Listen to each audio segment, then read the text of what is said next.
안녕하세요. 몸이 먼저다 채널 주인 레인입니다. 지난주에 동네 커피숍에서 만난 이야기부터 시작해 드릴게요. 평소 자주 뵙던 68세 김할머니가 제게 이런 말씀을 하시더라고요. 레인 씨, 요즘 잠을 못 자겠어요. 낮에는 괜찮던 무릎이랑 허리가 밤만 되면 너무 아파서 뒤척뒤척. 나이 들어서 그런가 보다 하고 있었는데 어제는 너무 심해서 새벽 3시까지 잠을 못 잤다니까요. 이 이야기를 듣는 순간 저도 모르게 이상한데 싶었어요. 왜냐하면 김할머니는 낮에 만날 때마다 활기차게 걸어 다니시고 동네 산책도 매일 하시는 분이거든요. 그래서 제가 평소 자문을 구하는 재활 전문가 선생님께 여쭤봤더니 이런 대답을 해주시더라고요. 그건 나이 때문만이 아니에요. 밤에 통증이 심해지는 건 분명한 과학적 이유가 있고, 특히 시니어 분들이 무의식 중에 하고 계시는 습관들이 통증을 더 악화시키고 있을 가능성이 높아요. 정말 그런지 궁금해서 저희 동네 경로당에서 만난 여러 어르신들께 여쭤봤더니 놀라운 사실을 발견했습니다. 10분 중 8분이 똑같은 고민을 하고 계시더라고요. 낮에는 괜찮은데 밤만 되면 잠자리에 누우면 더 아파서. 새벽에 아파서 깨는 일이 많아져서. 오늘은 이런 분들을 위해서 밤에 통증이 심해지는 진짜 원인과 많은 분들이 모르고 계시는 잘못된 습관 3가지, 그리고 오늘 밤부터 바로 적용할 수 있는 효과적인 해결법을 알려드리겠습니다. 먼저 왜 밤에 통증이 더 심해지는지부터 알아보겠습니다. 재활 전문가께서 설명해 주신 첫 번째 이유는 바로 체온 변화였어요. 우리 몸은 밤이 되면 자연스럽게 체온이 1에서 2도 정도 떨어집니다. 이게 왜 문제냐면 체온이 낮아지면 근육과 인대가 마치 겨울날 차가운 고무줄처럼 경직되거든요. 특히 관절 주변의 혈액순환도 느려져서 평소에 관절염이나 근육통을 앓고 계신 분들에게는 이런 변화가 바로 통증으로 이어집니다. 마치 날씨가 추워지면 무릎이 더 아픈 것과 같은 원리예요. 두 번째 이유는 하루 종일 쌓인 피로와 염증 때문입니다. 정형외과 전문의께서 말씀해주신 바에 따르면 낮 동안 우리가 걷고, 앉고, 서고, 움직이면서 근육과 관절에는 아주 미세한 손상들이 계속 쌓인다고 해요. 우리 몸의 염증 반응은 신기하게도 저녁 시간대에 최고조에 달합니다. 그래서 하루 종일 누적된 피로와 염증이 밤에 한꺼번에 터져 나오면서 통증을 더 강하게 느끼게 되는 거죠. 세 번째는 주의력 분산의 차이입니다. 낮에는 할 일이 많잖아요. TV도 보고 사람들과 대화도 나누고 집안일도 하고, 그러다 보면 통증에 집중할 여유가 없어요. 그런데 밤에 조용해지고 할 일이 없어지면 우리 뇌는 자연스럽게 몸의 감각에 더 집중하게 됩니다. 그래서 똑같은 통증이라도 밤에 더 크게 느껴지는 거예요. 이제 정말 중요한 부분을 말씀드릴게요. 많은 분들이 무의식적으로 하고 계시는 통증을 더 악화시키는 잘못된 습관 3가지입니다. 첫 번째 잘못된 습관은 과한 저녁 활동이에요. 아까 말씀드린 김할머니 사례를 더 자세히 들어보니까 저녁 식사 후에 갑자기 집안 대청소를 하시더라고요. 낮에 못한 일을 저녁에라도 해야지. 하는 마음으로 무거운 청소기를 끌고 다니시고 높은 곳까지 닦으시고, 헬스 트레이너께서 확인해준 바로는 저녁 8시 이후의 격한 활동은 이미 하루 종일 피곤해진 근육과 관절에 추가적인 부담을 주는 행위라고 해요. 특히 무거운 빨래 바구니를 들고 계단을 오르내리거나 늦은 시간에 헬스장에 가서 운동하는 것들이 염증 반응을 더욱 증가시켜서 밤에 통증이 심해지는 주된 원인이 된다고 합니다. 두 번째 잘못된 습관은 잘못된 수면 자세와 침구 선택이에요. 저희 동네 74세 박 할아버지 이야기를 들어보세요. 이분이 허리 통증 때문에 고생하고 계셨는데 알고 보니 30년 된 솜 베개를 3개씩 쌓아서 주무시더라고요. 높아야 편하다. 생각하셨던 건데 재활 전문가께서 확인해보니 이게 목과 허리의 자연스러운 곡선을 완전히 무너뜨리고 있었어요. 너무 높거나 낮은 베개, 너무 푹신하거나 딱딱한 매트리스는 수면 중에도 근육이 긴장 상태를 유지하게 만듭니다. 그래서 아침에 일어났을 때 더욱 뻣뻣하고 아프게 되는 거죠. 특히 옆으로 누워 주무시는 분들 중에서 다리 사이에 아무것도 끼지 않고 주무시는 분들이 많은데, 이렇게 되면 골반과 허리의 비틀림이 가해져서 통증이 더 심해질 수 있어요. 세 번째 잘못된 습관은 수분 부족입니다.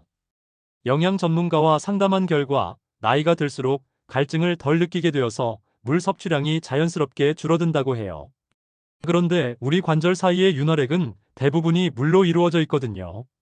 저희 동네 66세 최 아주머니 같은 경우 밤에 화장실 가기 싫어서 저녁 6시 이후로는 아예 물을 안 드시더라고요.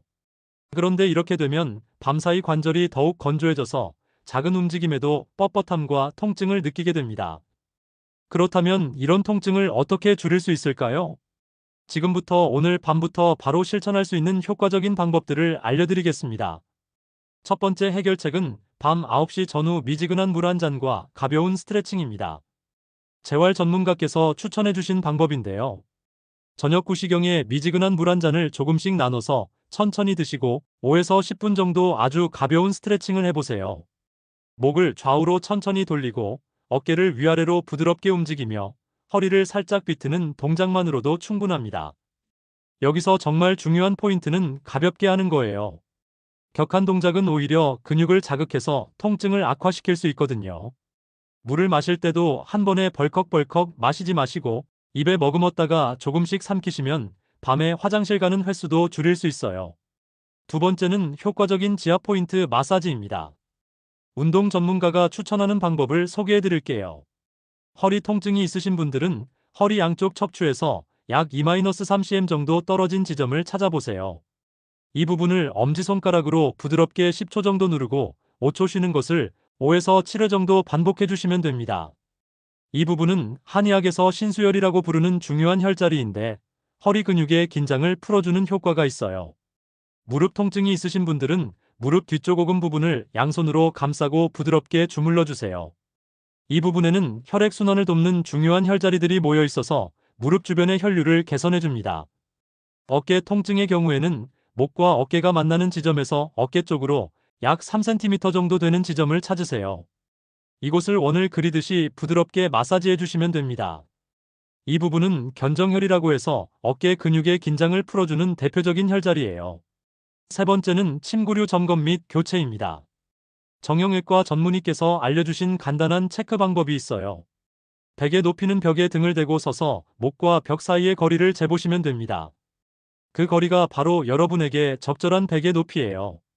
일반적으로는 6-10cm 정도가 적당하다고 하시더라고요. 매트리스는 누웠을 때 몸이 5cm 이상 푹 꺼지지 않는 정도의 탄성이 좋습니다. 10년 이상 사용하신 매트리스는 탄성을 잃어서 척추 정렬에 도움이 되지 않으니까 교체를 고려해 보시는 것이 좋아요. 옆으로 주무시는 분들은 다리 사이에 얇은 베개나 쿠션을 끼우시면 골반과 허리의 정렬이 좋아져서 통증 완화에 큰 도움이 됩니다.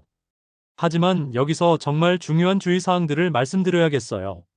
재활 전문가께서 특별히 강조하신 부분인데 만약 관절 부위가 붓고 열이 나는 염증성 통증이 있으시다면 마사지보다는 냉찜질이나 온찜질을 우선 적용하셔야 합니다. 염증이 있는 상태에서 마사지하면 오히려 증상이 악화될 수 있거든요. 당뇨를 앓고 계신 분들은 발 마사지 시에 감각이 둔할 수 있으므로 너무 강하게 누르지 마시고 상처가 생기지 않도록 특히 주의하셔야 해요. 관절염 진단을 받으신 분들은 급성 악화기에는 마사지를 피하시고 증상이 안정된 상태에서만 가볍게 시행하시기 바랍니다. 무엇보다 중요한 것은 무리하지 않는 거예요. 처음에는 제가 오늘 말씀드린 방법 중에서 하나에서 두 가지만 선택해서 꾸준히 실천해 보세요. 몸에 무리가 가거나 통증이 더 심해진다면 즉시 중단하고 전문의와 상담하시기 바랍니다. 언제 병원에 가야 하는지도 알려드릴게요. 통증이 점점 심해지거나 한쪽 팔다리에만 나타난다면 즉시 병원에 가셔야 합니다. 이런 경우는 혈관이 막혔거나 신경에 문제가 생겼을 가능성이 있거든요. 발가락이나 손가락이 파랗게 변하거나 감각이 완전히 없어진다면 응급실에 가셔야 하고 당뇨병이 있으시면서 발에 상처가 생기고 잘 낫지 않는다면 혈관외과나 내분비내과 진료를 받아보시기 바랍니다. 통증과 함께 열이 나거나 몸살 기운이 있다면 감염이나 염증성 질환을 의심해야 하므로 지체 말고 병원에 가시기 바래요. 자, 그럼 오늘 내용을 정리해 드릴게요. 밤에 통증이 심해지는 건 체온 저하, 염증 누적, 주의력 집중 때문입니다. 과한 저녁 활동, 잘못된 수면 자세, 수분 부족이 통증을 악화시키는 주요 습관이고요. 해결책으로는 미지근한 물과 가벼운 스트레칭, 지압 마사지, 올바른 침구 사용이 효과적이에요. 염증성 통증이나 당뇨, 관절염이 있으신 분들은 특별히 주의하시면서 적용해 보시기 바랍니다. 앞서 말씀드린 김 할머니께서 이 방법들을 2주 동안 실천해 보셨는데 지난주에 만났을 때 이렇게 말씀하시더라고요. 레인 씨 정말 신기해요. 밤에 깨는 일이 확실히 줄어들었어요. 물론 완전히 없어진 건 아니지만 예전보다 훨씬 편하게 잠들 수 있게 됐어요. 밤에 찾아오는 통증은 단순히 나이 때문만은 아닙니다. 오늘 말씀드린 올바른 생활 습관과 간단한 관리법만으로도 충분히 완화할 수 있어요. 오늘부터 2주 정도 꾸준히 실천해 보시면 분명히 달라진 수면의 질을 경험하실 수 있을 거예요. 무엇보다 중요한 건 꾸준함과 무리하지 않는 거예요. 이 영상이 도움이 되셨다면 구독과 좋아요, 그리고 몸이 먼저다 채널 운영자인 저에게 응원 댓글 달아주세요.